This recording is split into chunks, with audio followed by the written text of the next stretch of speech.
Act 2. Death brings destruction. Macbeth's mind remained troubled. He wondered if he could really kill Duncan. What if it went wrong? What if Duncan survived, or someone found out that Macbeth was the murderer? But Lady Macbeth was insistent he had to murder the king. Macbeth must become king, then she would be queen. Macbeth's home was filled with guests that evening. Duncan had arrived with his sons, Malcolm and Donalbain, as well as his personal guards. Banquo also arrived with other comrades from battle and his own 2 sons. Lady Macbeth had laid out a lavish feast for her guests. None of them had any idea of their host's wicked plan. Every now and then Lady Macbeth excused herself and slipped off to see Duncan's guards, serving them more and more food and drink. "You've worked hard for your master," she gushed. "You should share in the treats too." And so the charmed guards ate and drank until their bellies and brains were full. They soon fell fast asleep. Macbeth waited until midnight. By then his guests had retired to their rooms. Duncan had also gone to his room, unaware that his guards were sleeping next door. As soon as Duncan's head hit the pillow, he fell asleep, which meant he didn't stir when Macbeth entered the room armed with a dagger in each hand. While Duncan snored loudly, Macbeth raised his daggers. With one swift movement, the king was dead. Horrified, Macbeth stumbled into his bedroom. "I've done it," he gasped. "But you've still got the daggers with you," Lady Macbeth hissed. "You have to take them back to the guards or it won't look as if they did it." She was calm and focused while Macbeth jumped at the slightest sound. "I can't face going back," Macbeth said, looking terrified. "You coward!" Lady Macbeth cried. "Give them to me, I'll do it." Alone in his room, Macbeth bitterly regretted his actions.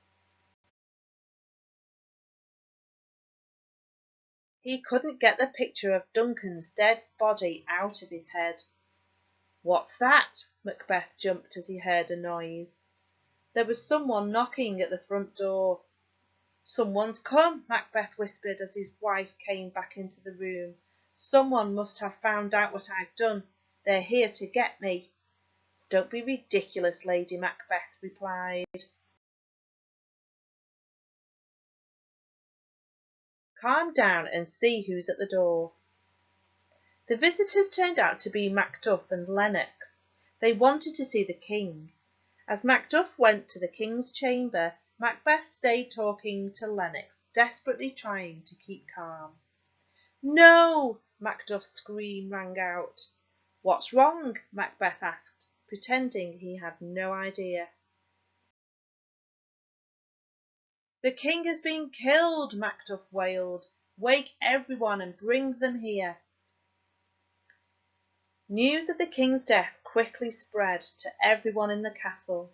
Macbeth knew he had to act fast. "Where are the guards?" he called, racing into their room. "Look, murderers! The daggers are still in their hands." Once more Macbeth took both daggers in his hands. He stabbed the sleeping guards until they too were dead. By now Donalbain and Malcolm had been told the news of their father's death. "I have killed the guards who murdered your father," Macbeth said as he stood before them, covered in blood.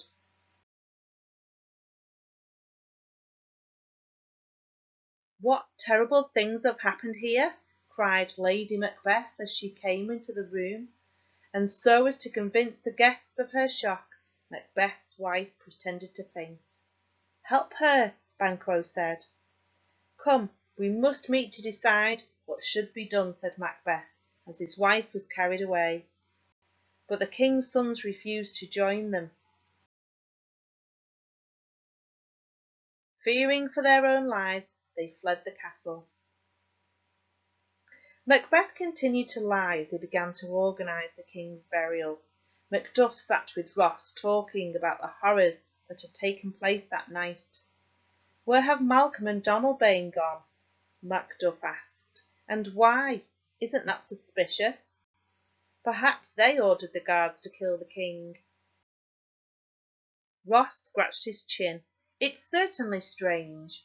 And now that the princes are gone, the throne must fall to Macbeth. He's already shown us his leadership on the battlefield. Now he must be king." Macduff nodded. "Come on," he said, "let's leave Macbeth to his duties.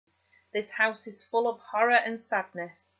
If we stay here too long, we may also fall out and stop being friends. Let's go." And after that terrible night, dawn broke on a new Scottish king, Macbeth.